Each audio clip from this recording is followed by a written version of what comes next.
السلام علیکم ورحمۃ اللہ وبرکاتہ۔ الحمد للہ نحمده ونستعینه ونستغفره ونؤمن به ونتوکل علیہ ونعوذ باللہ من شرور انفسنا ومن سیئات اعمالنا، من يهده الله فلا مضل له ومن يضلله فلا هادي له، ونشهد أن لا إله إلا الله وحده لا شريك له، ونشهد أن سيدنا وسندنا ومولانا محمدا عبده ورسوله، وصلى الله تبارك وتعالى عليه وسلم تسليما كثيرا كثيرا. أما بعد، فأعوذ بالله من الشيطان الرجيم، بسم الله الرحمن الرحيم. نبئ عبادي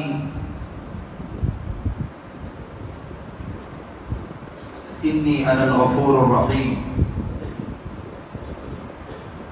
وقال تعالى: قل يا عبادي الذين أسرفوا على أنفسهم لا تقنطوا من رحمة الله إن الله يغفر الذنوب جميعا. صدق اللہ العظیم. ہر قسم کی تمام تعریفیں سزاوار ہوں اس خالق کائنات پر جو تمام جہانوں کا پالنہار ہے. درود و سلام ہو ذات قدسی وشیم صاحب الجود والکرم تاجدار حرم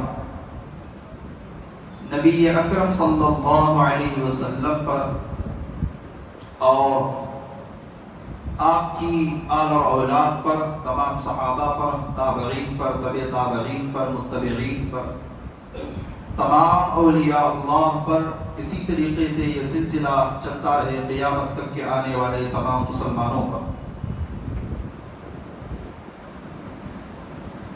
میرے محترم عزیز دوستوں، بزرگوں اور نوجوان ساتھیوں،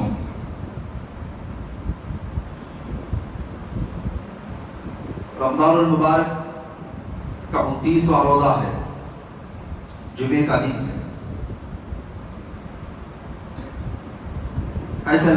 ایسا ہے کہ اولہ و آخرہ جمعہ ہے، پہلا روزہ بھی جمعہ، اور انشاءاللہ زیادہ تر امید یہی ہے کہ آج جو ہے چاند نظر آئے گا، تو آخری دن بھی جمعہ ہے. رمضان کے اوائل میں شروع میں علماء ربانیین جو بڑے علماء تھے، انہوں نے اس رمضان میں جو 5 جمعے مل رہے ہیں وہ بھی پہلا رمضان بھی جمعہ ہے اور آخری رمضان بھی جمعہ ہے. تو اس سے ایک نیک فالی یہ نکالی تھی کہ اللہ تعالیٰ ان سال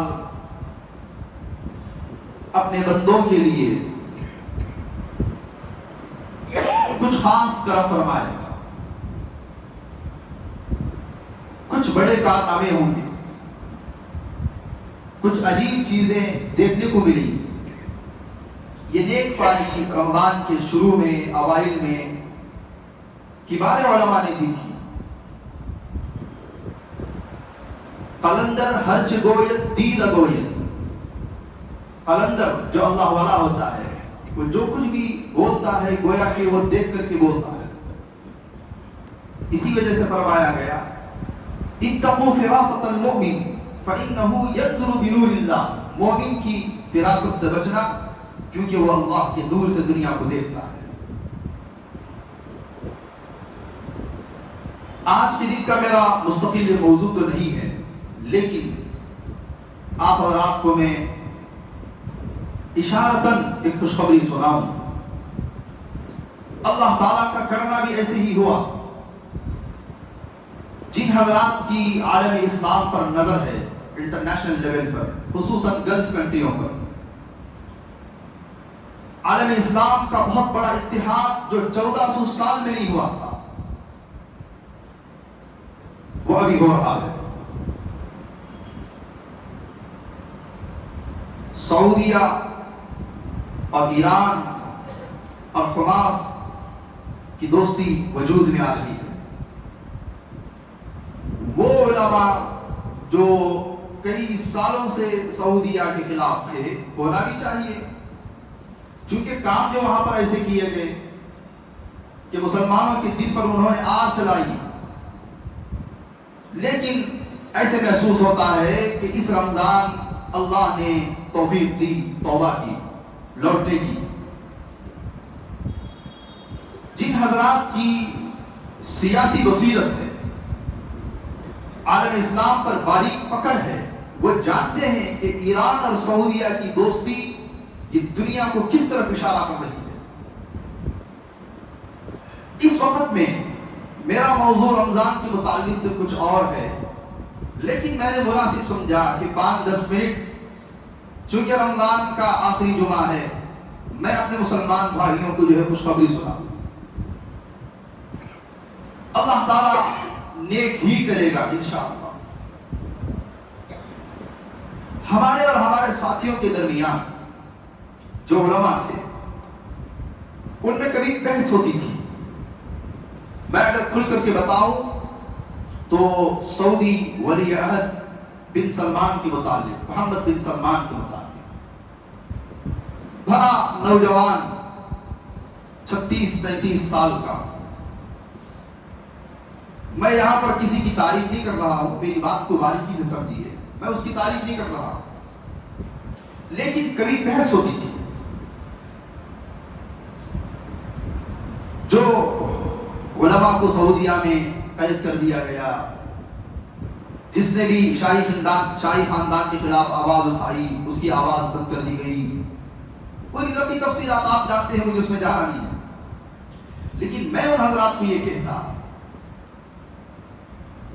کہ جو دانشمند ہیں، ان لوگوں کا یہ کہنا ہے کہ اللہ تعالیٰ نے اس نوجوان کے اندر سینکڑوں برائیاں موجود ہوں، لیکن سعودیہ کی تاریخ میں اتنی جوانی میں سیاسی بصیرت رکھنے والا نوجوان اللہ تعالیٰ نے اس کو بنایا۔ یہ میری بات نہیں، یہ بڑوں کی بات ہے۔ کام غلط ہو رہے ہیں، میں تعریف نہیں کر رہا، میں مثال دیتا اپنے دوستوں میں۔ حجاج بن یوسف بڑا ظالم، سینکڑوں علماء کو، بلکہ ہزاروں علماء کو اس نے شہید کر دیا تھا، لیکن اللہ تعالیٰ نے اس سے بھی اسلام کے لیے بڑا کام لیا۔ جو روب اس کا تھا، جو سیاسی بصیرت اس کی تھی، آپ اس کی تاریخ پڑھیں گے تو معلوم ہوگا۔ تو میں یہ کہتا تھا کہ ٹھیک ہے، اس کے غلط کارنامے ہیں، لیکن اس انسان کا ذہن اگر بدل جائے، اللہ اگر اس کے دل و دماغ کو بدل جائے، تو کفرستان پر وہ ضرب پڑے گی نا جو پوری دنیا یاد رکھے۔ جیسے مثال کے طور پر مثال دے رہا ہوں، ایک انسان بہادر ہے، دادا ہے، دنیا والوں پر ظلم کر رہا ہے، اگر اللہ نے اسے توفیق دے دی تو وہ پھر مظلوموں کے خلاف آواز ہو جائے۔ جیسے حضرت عمر رضی اللہ عنہ، بڑے بہادر، اسلام سے پہلے بھی آپ کی بہادری کے قصے مشہور ہیں، لیکن اللہ تعالیٰ نے ان کے اندر وہی صلاحیت تھی، لیکن اس کے روح کو بدل دیا۔ اب وہی صلاحیت جو اسلام کے خلاف استعمال ہو رہی تھی، اب اسلام کے حق میں اللہ تعالیٰ نے وہ صلاحیت کو استعمال کیا۔ تو میں اپنے ساتھیوں کے درمیان یہ کہتا تھا کہ بھی اللہ کرے کہ کسی دن ایسا ہو جائے کہ فیصلے بدل جائیں۔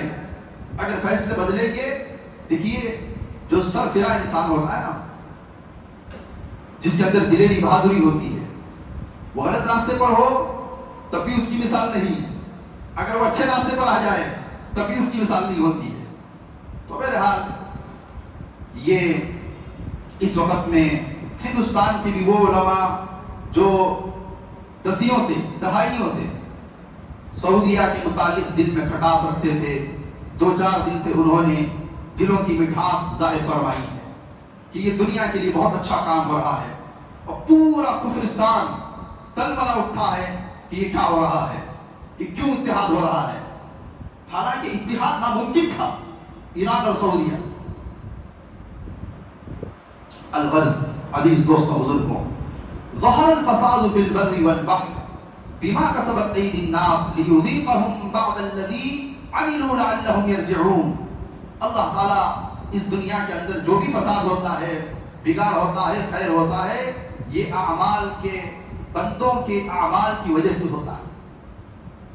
رمضان بس ختم ہونے کو ہے، کچھ گھڑیاں ہیں جو باقی رہ گئی ہیں، اللہ نے مقدر رکھا اور کچھ عجیب ہوا تو ہو سکتا ہے ایک روزہ اور مل جائے۔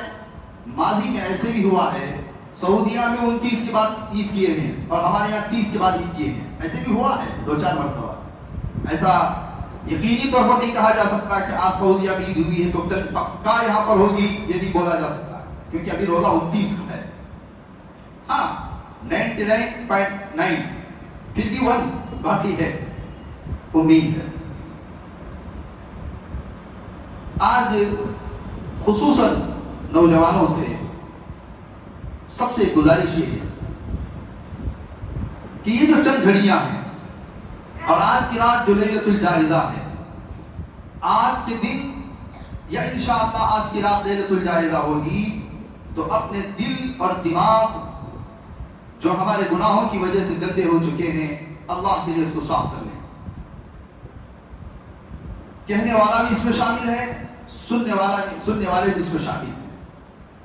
پکی سچی توبہ، یا ایھا الذین آمنوا توبوا الی اللہ توبۃ نصوحا، سچی توبہ، پھر کبھی گناہ نہ کرنے کی۔ ایسا نہیں کہ پورا رمضان جو ہے نیکیاں کرتے رہے اور رمضان کا چاند نظر آتے ہی ان ساری نیکیوں کی پوٹلی بنا کر ہم نے جو ہے پانی میں بہا دی۔ کہا 10 چیزیں ہیں، اللہ تعالیٰ 10 چیزوں کی وجہ سے جو ہے انسان کی مغفرت فرماتا ہے، انسان کو معاف فرماتا ہے۔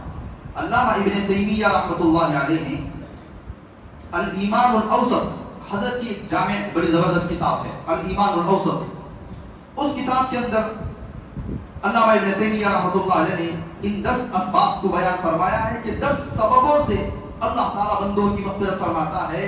میں صبح پڑھ رہا تھا تو میں نے سمجھا کہ میں اس کو نوٹ کر لوں، الایمان الاوسط میں علامہ ابن تیمیہ رحمۃ اللہ علیہ۔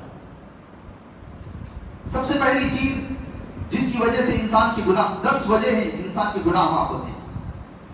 سب سے پہلی چیز جو ہے استغفار، استغفار سے انسان کے پورے گناہ معاف ہو جاتے ہیں، اور اللہ تعالیٰ بہت ساری چیزوں سے بھی نوازتا ہے۔ نواسہ رسول حضرت حسن رضی اللہ عنہ ایک مرتبہ بیٹھے ہوئے تھے، ایک آدمی آیا، اس نے عرض کیا کہ اے شہزادے، میں مال کے اعتبار سے بڑا پریشان ہوں، کہا استغفار کرو، وہ چلا گیا۔ پھر کبھی ایک آدمی آیا، اس نے کہا کہ اے نواس رسول، مجھے اولاد نہیں ہے، کہا استغفار کرو۔ پھر آیا کوئی، کہا میرے باغ میں کنواں کھودنا ہے، دعا فرمائے اچھا پانی نکل آئے، کہا استغفار کرو، چلا گیا۔ ایک آدمی آیا، کہا گھر کا انتظام نہیں ہے، کہا استغفار کرو، وہ بھی چلا گیا۔ تو کئی چیزوں پر حضرت حسن رضی اللہ عنہ نے استغفار کا حکم فرمایا۔ حضرت حسن رضی اللہ عنہ کے جو خادم بیٹھے ہوئے تھے، انہوں نے کہا مجھے آپ سے ایک سوال کرنا ہے، آپ کو کون سی ایسی چابی مل گئی ہے استغفار کی، ماسٹر کی، کہ آپ ہر ایک کو دیے جا رہے ہیں؟ حضرت حسن رضی اللہ عنہ نے فرمایا یہ میں اپنی طرف سے نہیں کہہ رہا ہوں، کیا تم قرآن مجید کو نہیں پڑھتے؟ فَقُلْتُ اسْتَغْفِرُوا رَبَّكُمْ إِنَّهُ كَانَ غَفَّارًا يُرْسِلِ السَّمَاءَ عَلَيْكُمْ مِدْرَارًا وَيُمْدِدْكُمْ بِأَمْوَالٍ وَبَنِينَ وَيَجْعَلْ لَكُمْ جَنَّاتٍ وَيَجْعَلْ لَكُمْ أَنْهَارًا۔ اس آیت کے اندر اللہ نے فرمایا آپ کہہ دیجئے اپنے یعنی میرے بندوں سے کہ استغفار کریں، اللہ تعالیٰ گناہوں کو معاف کرنے والا ہے، اللہ تعالیٰ اولاد سے تمہاری مدد فرمائے گا، مال سے تمہاری مدد فرمائے گا، آسمان سے پانی برسائے گا، باغات تمہارے ہرے بھرے ہو جائیں گے. یہ استغفار گناہوں کو دھو دیتا ہے اور انسان کے تمام مسائل کو حل فرماتا ہے. پہلا سبب. دوسرا سبب جو ہے توبہ. استغفار اور توبہ یہ دونوں ملتے جلتے ہیں. استغفار کہتے ہیں پچھلے گناہوں پر نادم اور شرمندہ ہونا جو آج تک میں نے کیے. اے اللہ میں بڑا پریشان ہوں, میں بڑا پشیمان ہوں, میں بڑا شرمندہ ہوں کہ آج تک جو گناہ مجھ سے ہو گئے. اسے استغفار کہتے ہیں. توبہ کہتے ہیں آئندہ نہ کرنے کا پکا عزم کرنا کہ میں کبھی نہیں کروں گا. یہ الگ بات ہے کہ خدا نہ خواستہ ہو جائے, لیکن نہ کرنے کا بندہ عزم کرنا یہ توبہ ہے. حدیث میں حضور پاک صلی اللہ علیہ وسلم نے فرمایا التائب من الذنب کمن لا ذنب له. گناہوں سے توبہ کرنے والا ایسا ہے جیسا کہ اس نے گناہ کیا ہی نہ تھا. اللہ تعالیٰ روایت میں آتا ہے کہ فرشتوں کے دل و دماغ سے بھی بھلا دیں گے تاکہ وہ کل قیامت کے دن بندے کے خلاف گواہی بھی نہ دے سکے کہ فلاں وقت میں تیرے بندے نے گناہ کیا تھا. اللہ تعالیٰ اتنا بڑا معاف کرنے والا ہے, توبہ کرنے والا ہے, توبہ کو قبول کرنے والا ہے. ذرا غور کریں, باپ اگر بچے سے ناراض ہو تو کیا کہتا ہے؟ ذرا اسے بول ڈالو, اسے شیطان کو, ذرا بول ڈالو اسے بے وقوف کو, ذرا اسے سمجھا ڈالو گدھے کو. میں مثال دے رہا ہوں. لیکن اللہ تعالیٰ کتنا بڑا رحیم ہے. دیکھیے اللہ تعالیٰ گنہگار بندوں کے متعلق قرآن میں حضور پاک صلی اللہ علیہ وسلم کو فرمایا قل, اے اللہ کے نبی آپ کہہ دیجئے یا عبادی, اے میرے بندو, الذین اسرفوا علی انفسہم, جن لوگوں نے اپنی جانوں پر ظلم کیا, لا تقنطوا من رحمت اللہ. ٹھیک ہے تم نے اپنی جانوں پر ظلم کیا, گناہ کیا, لیکن یاد رکھنا اللہ کی رحمت سے مایوس نہ ہونا. اللہ نے فرمایا. ایک اور جگہ پر اللہ نے فرمایا نبی عبادی انی انا الغفور الرحیم. آپ میرے بندوں کو آگاہ کر دیجئے. آگاہ کرنا میں کیا مطلب ہے بول دینا, سمجھا دلو سے میں کون کو گو. لیکن اللہ نے فرمایا آپ میرے بندوں کو آگاہ کر دیجئے. پھر اگلا جملہ میں بڑا رحم کرنے والا, معاف کرنے والا, میں بڑا غفور الرحیم. انداز دیکھیے, الفاظ دیکھیے. پھر اللہ نے فرمایا والذین اذا فعلوا فاحشة او ظلموا انفسهم ذکروا اللہ فاستغفروا لذنوبهم ومن یغفر الذنوب. جن لوگوں نے بھی برا کام کیا, ظلم کیا, ان سے کہے کہ اللہ رب العزت سے مغفرت طلب کرے, اللہ تعالیٰ ان کو معاف کر دے گا. ایک اور جگہ پر اللہ نے فرمایا ان الذین فتنوا المؤمنین والمؤمنات ثم لم یتوبوا. حالانکہ اس آیت کے اندر جو ہے عذاب کا تذکرہ ہے, لیکن ایک باریک نکتہ, باریک پوائنٹ علماء نے یہ فرمایا ہے وہ انسان جس نے نیک بندوں پر, نیک بندیوں پر آزمائش میں ڈالا, ظلم کیا, پھر اس نے توبہ نہیں کی. مطلب کیا اس کے بعد بھی توبہ کا دروازہ کھلا تھا؟ باریک نکتہ ہے. تو میرے حال عزیز دوستوں بزرگوں, توبہ ایک ایسی چیز ہے. حدیث میں حضور پاک صلی اللہ علیہ وسلم نے ارشاد فرمایا ایک انسان کسی گناہ سے توبہ کر لیا, توبہ کرنے کے بعد سامنے والے انسان نے اسے اس گناہ کو یاد دلایا, بیٹھ رہے تو کوئی معلوم نہیں کیا, گناہ پر عار دلایا, گناہ پر شرم دلائی. اللہ رب العزت جس شخص نے سامنے والے انسان جو کہ توبہ کر چکا تھا اس کا گناہ یاد دلایا, اس کی وجہ سے اللہ رب العزت جو شخص شرم دلایا ہے اسے اس وقت تک موت نہیں دیں گے جب تک کہ وہ اس گناہ میں مبتلا نہ ہو جائے گا.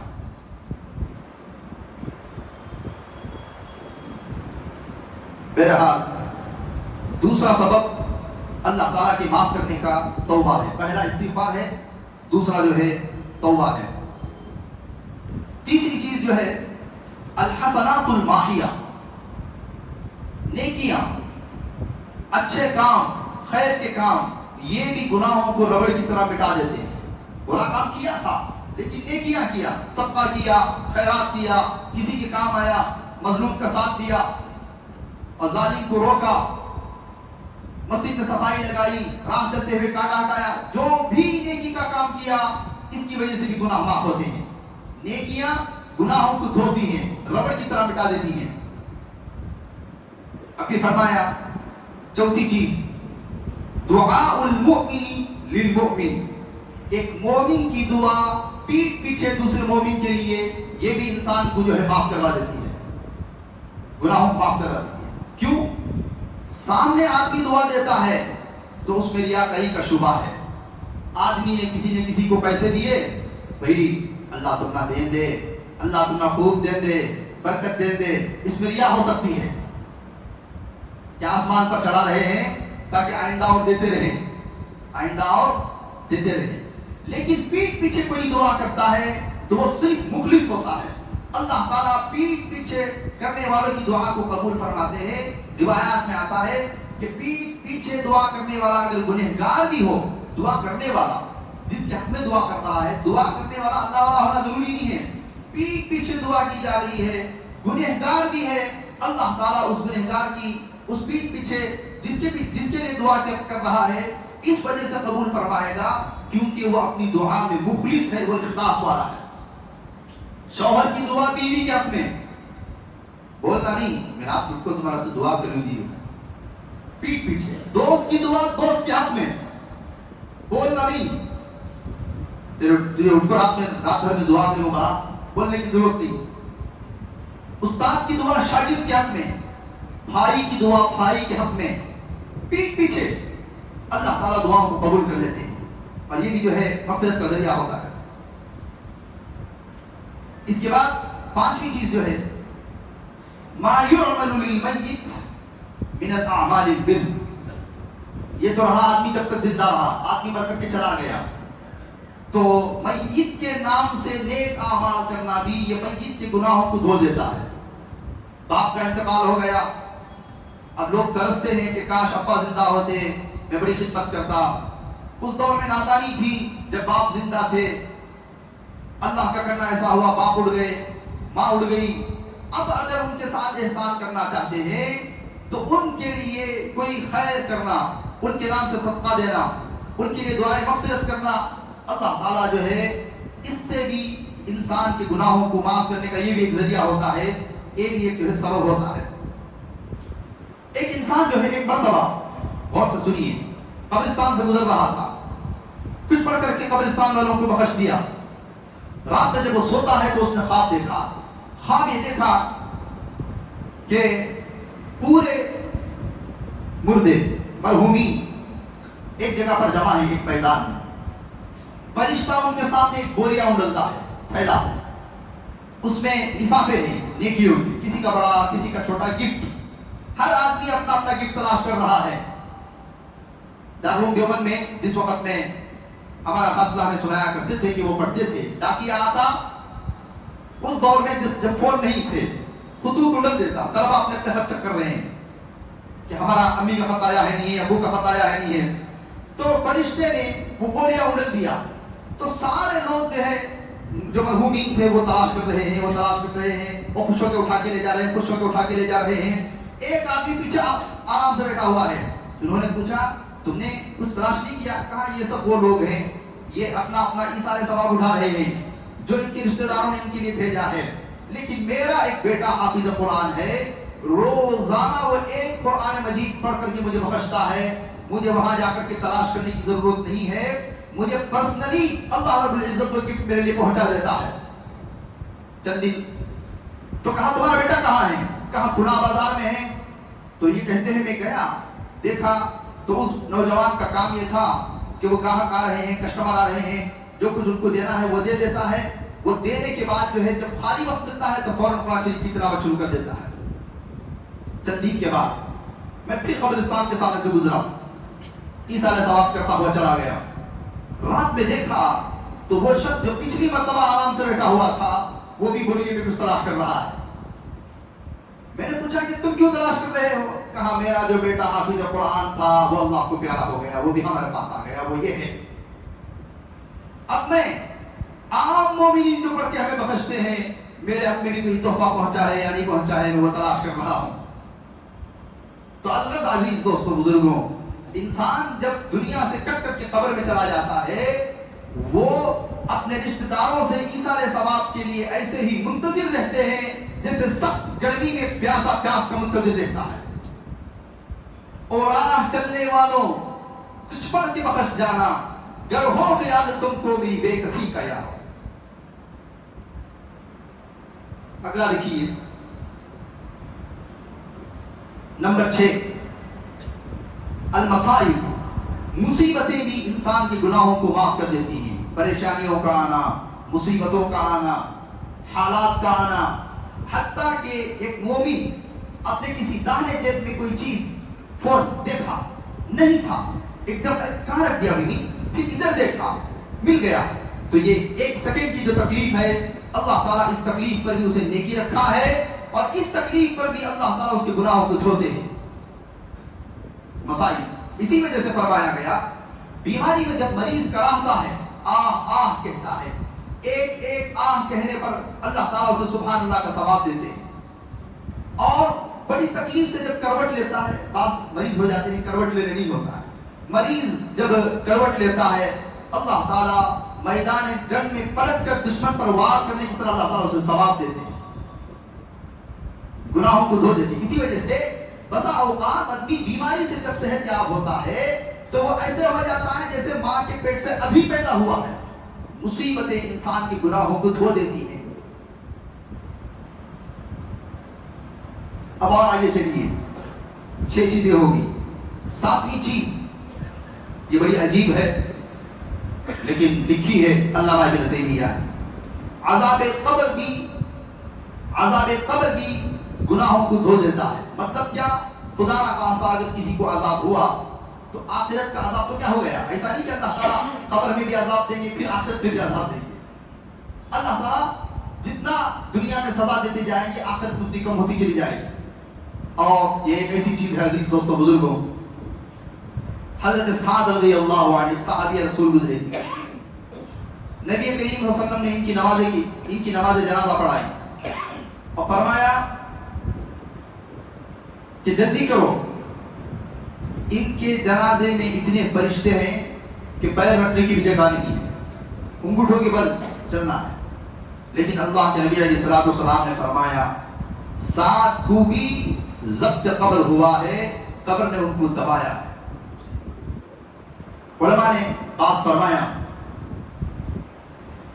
اللہ تعالیٰ جسے بچا لے، ورنہ اکثر انسانوں کو ضبط قبر ہوتا ہے، قبر ایک دباتی ہے ہر ایک کے یعنی گناہوں کی وجہ سے، جو جتنا بڑا گنہگار ہوگا اتنا زیادہ دبایا جائے گا۔ بعض علماء نے فرمایا نیکیوں، دنیا میں انسان جو نیکیاں استعمال کرتا رہا اور عیاشیاں مزے لیتا رہا، اس کا بھی اللہ تعالیٰ توڑ فرماتے ہیں۔ اللہ تعالیٰ ہم تمام کی حفاظت فرمائے۔ اور 8ویں چیز جو ہے، قیامت کے دن کے حالات بھی انسان کے گناہوں کو معاف فرماتے ہیں۔ دیکھیے ابھی اللہ کے حضور میں پیش نہیں ہوا ہے، یہ پیش ہونے سے پہلے جو گناہ معاف ہو رہے ہیں وہ بول رہا ہوں میں۔ یعنی قیامت کے دن سورج قریب آ جائے گا، انسان پریشانی میں ہوں گے، تمام انبیاء نفسی نفسی کرتے رہے ہوں گے۔ اس وقت میں حضور پاک صلی اللہ علیہ وسلم اللہ کی بارگاہ میں سجدہ ریز ہو جائیں گے اور خوب روئیں گے، اللہ تعالیٰ کی ایسی حمد و ثنا کریں گے۔ حضور پاک صلی اللہ علیہ وسلم نے فرمایا اللہ تعالیٰ ایسے الفاظ میری زبان پر جاری فرمائیں گے، حضرت آدم سے لے کر قیامت تک کسی نے اس طرح کی اللہ کی تعریف بیان نہ کی ہوگی، حتیٰ کہ اللہ تعالیٰ جو جلال میں ہوگا، اللہ تعالیٰ جو غصے میں ہوگا، اللہ تعالیٰ کی رحمت جوش میں آئے گی اور کہے گی ارفع رأسک یا محمد سل ما تعطیٰ، ہے اللہ کے نبی آپ سر اٹھائیے تو صحیح، مانگیے، جو آپ مانگیں گے وہ دیا جائے گا۔ اللہ تعالیٰ فوراً فرشتوں کو فرمائے گا کہ کرسی لاؤ، ان کو اللہ کے نبی کو اوپر بٹھایا جائے، حضور پاک صلی اللہ علیہ وسلم کو جو ہے منبر لگا کر کے وہاں پر فرشتوں کی نگرانی میں وہاں پر بٹھایا جائے گا۔ اب دیکھیے اس کے بعد نبی کریم صلی اللہ علیہ وسلم جب دیکھیں گے اللہ تعالیٰ کا غصہ کچھ ٹھنڈا ہوا ہے تو سیدنا ابو بکر صدیق رضی اللہ عنہ کو فرمائیں گے ابو بکر آگے بڑھیے، حساب دیجیے۔ حضرت ابو بکر صدیق رضی اللہ عنہ فرمائیں گے یا رسول اللہ میں کیا اللہ کے سامنے حساب دوں گا، میرے پاس اتنی طاقت نہیں ہے۔ کہا آپ آگے بڑھیے، اللہ کے سامنے حساب دیجیے۔ وہ جائیں گے، اللہ تعالیٰ اور تھوڑا خوش ہو جائے گا، اور کہیں اور اللہ تعالیٰ کہے گا یار غار، یار رسول، آپ تو وہ ہیں جن کے حق میں دنیا میں میرے حبیب نے فرمایا تھا کہ میں نے پوری دنیا کا حق ادا کر دیا، ابو بکر کا حق ادا نہیں کیا، ابو بکر کا حق اللہ تعالیٰ کل قیامت کے دن دے گا، جاؤ اللہ تعالیٰ تمہیں یہاں سے تمہیں اللہ تعالیٰ جو ہے آگے کرتا ہے۔ دوسرے نمبر پر حضرت عمر رضی اللہ عنہ کو اللہ کے نبی فرمائیں گے آگے بڑھیے، حساب دیجیے، حضرت عمر رضی اللہ عنہ بھی ڈرتے ڈرتے جائیں گے۔ حدیث میں آیا حضرت عمر رضی اللہ عنہ وہ ہوں گے جو کل قیامت کے دن اللہ تعالیٰ اپنے بندوں میں جسے سب سے پہلے سلام فرمائے گا، سلام علیک یا عمر۔ حضرت عمر رضی اللہ عنہ کا بھی بیڑا پار ہو جائے گا۔ اس کے بعد حضرت عثمان رضی اللہ عنہ کی باری آئے گی۔ حضرت عثمان رضی اللہ عنہ جب کھڑے ہوں گے، اللہ تعالیٰ فرمائے گا ایک دن میرے حبیب، میرا محبوب عید کی نماز کے لیے نکلا تھا، بیویوں نے اللہ کے نبی علیہ السلام سے، ازواج مطہرات نے فرمایا یا رسول اللہ عید کا دن ہے، گھر میں کچھ نہیں ہے۔ اللہ کے نبی خاموش ہو کر کے عیدگاہ کو عید کی نماز کے لیے چلے جاتے ہیں۔ اس کی ابتدا حضرت عثمان کو ہوتی ہے۔ حضرت عثمان رضی اللہ عنہ تمام ازواج مطہرات کے گھر ایک اونٹ راشن سے لدا، پیسوں سے لدا عید کا ہدیہ اور تحفہ بھیجتے ہیں، فطرہ نہیں، یاد رکھیے، ہدیہ بھیجتے ہیں۔ اللہ تعالیٰ فرمائے گا اللہ کے نبی گھر تشریف لاتے ہیں تو سب کچھ پکا ہوا ہے، سب کچھ تیار ہے۔ کہا یہ انتظام کہاں سے ہوا؟ کہا عثمان نے پورے ذخائر سے لدا بھرا اونٹ بھیجا تھا۔ اللہ تعالیٰ کو وہ ادا اتنی پسند آئی، اللہ تعالیٰ عثمان سے کہے گا عثمان آپ آگے چلیے۔ اس وجہ سے عزیز دوستوں بزرگوں، عیدگاہ کو جانے سے پہلے یہ تو ہدیہ تھا، آپ فطرہ ضرور نکالیں۔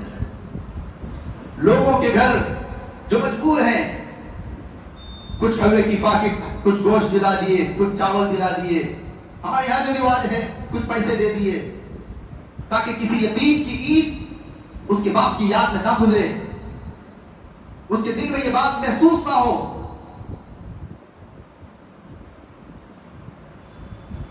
مجھ سے ایک بات کہی نہیں جاتی، میں کہہ دوں گا،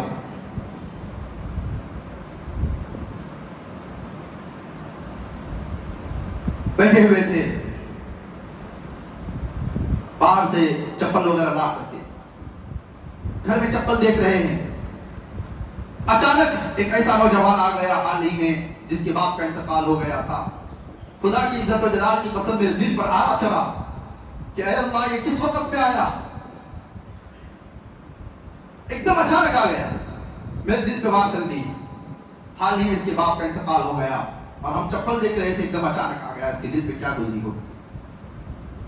بہرحال انتظام فرمائے، عیدگاہ کو جانے سے پہلے ضرور کچھ نہ کچھ نکالیں۔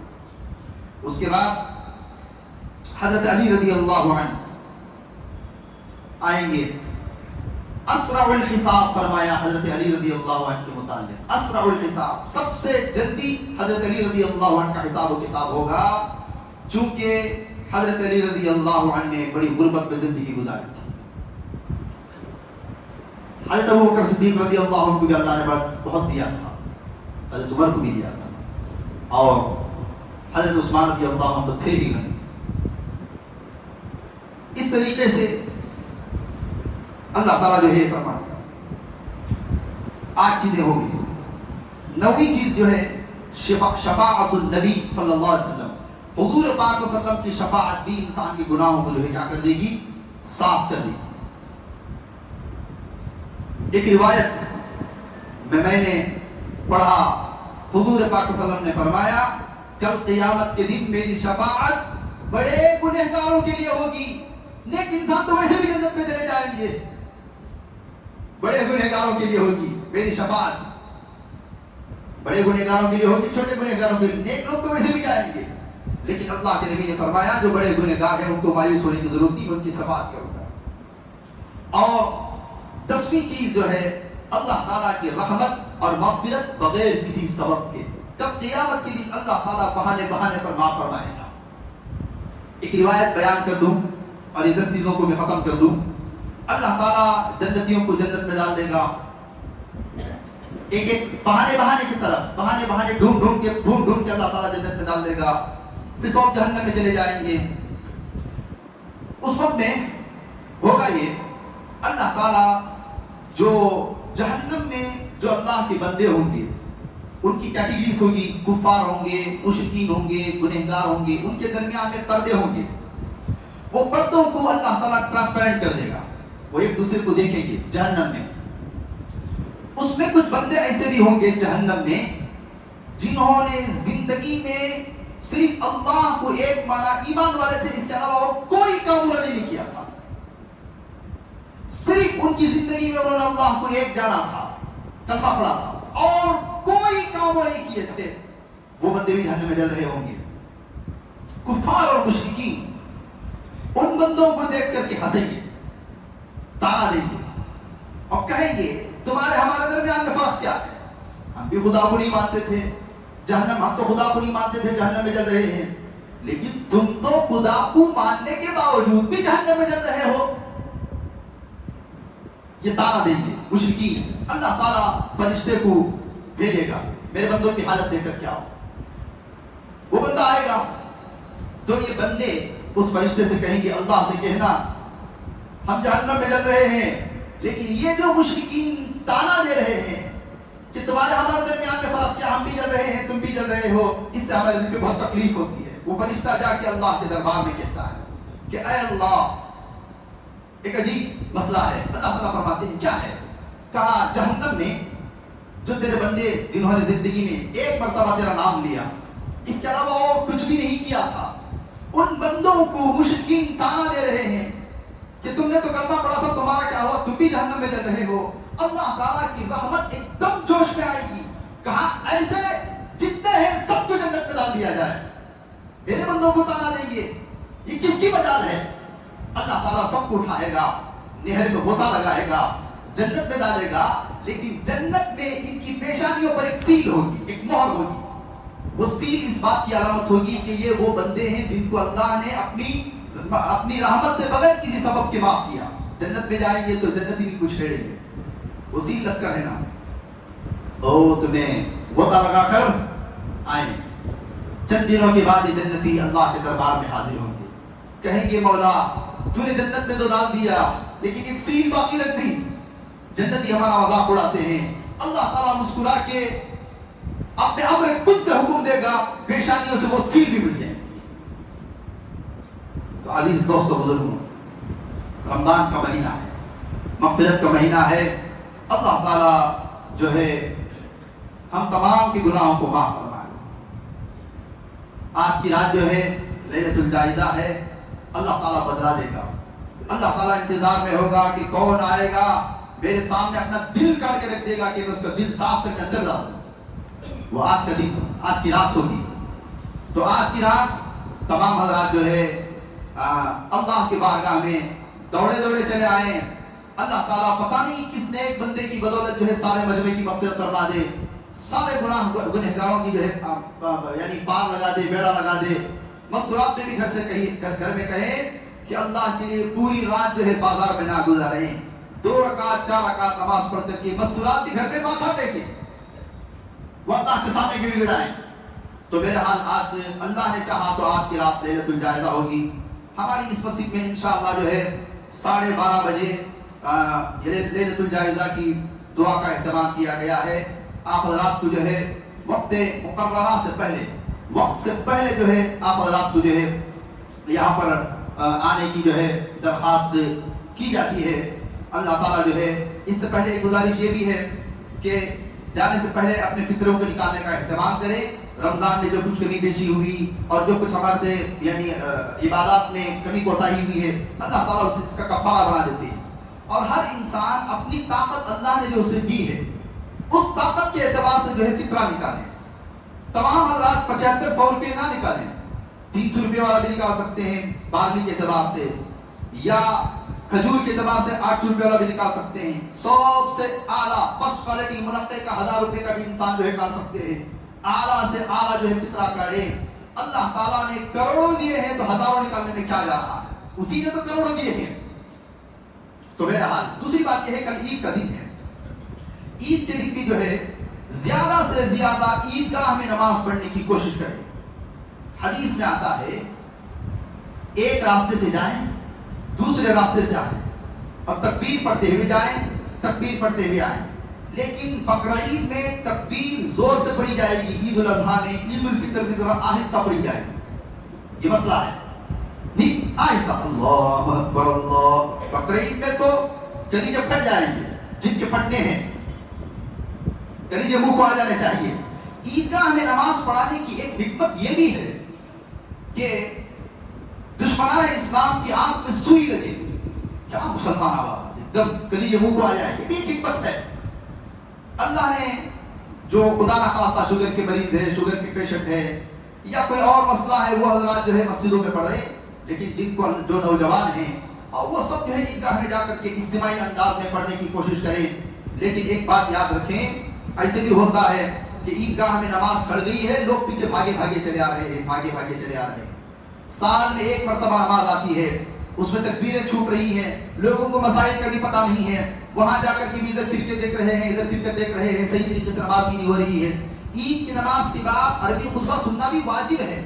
فوراً عید کی نماز پڑھ کر کے کون سی جلدی ہے, کیا کھانا ہے, کیا پینا ہے, تو صبح میں اٹھیں, نہائے دھوئیں. اللہ نے جو اچھے کپڑے دیے ہیں, نئے کپڑے ہیں تو ٹھیک, اگر اللہ نے نئے کپڑے خدا نہ خواستہ کسی وجہ سے نہیں, جو اچھے کپڑے ہیں وہ پہن لیں, جو اچھے کپڑے عطر لگائیں, خوشبو لگائیں, اور عیدگاہ کو جلد جانے کی فکر کریں, وقت سے پہلے وہاں پر حاضر رہنے کی کوشش کریں, خطبے کو غور سے سنیں, اور ایک مسلمان دوسرے مسلمان کا اعزاز, اکرام اور خوشدلی کے ساتھ پیش آئیں. گھر والوں پر, بچوں پر, بیوی پر رحمت کا, شفقت کا جو ہے معاملہ فرمائیں. اللہ تعالیٰ ان کہی ہوئی باتوں پر جو ہے ہم تمام کو عمل کرنے کی توفیق عطا فرمائے. ایک اعلان ہے, وآخر دعوانا الحمدللہ رب العالمین.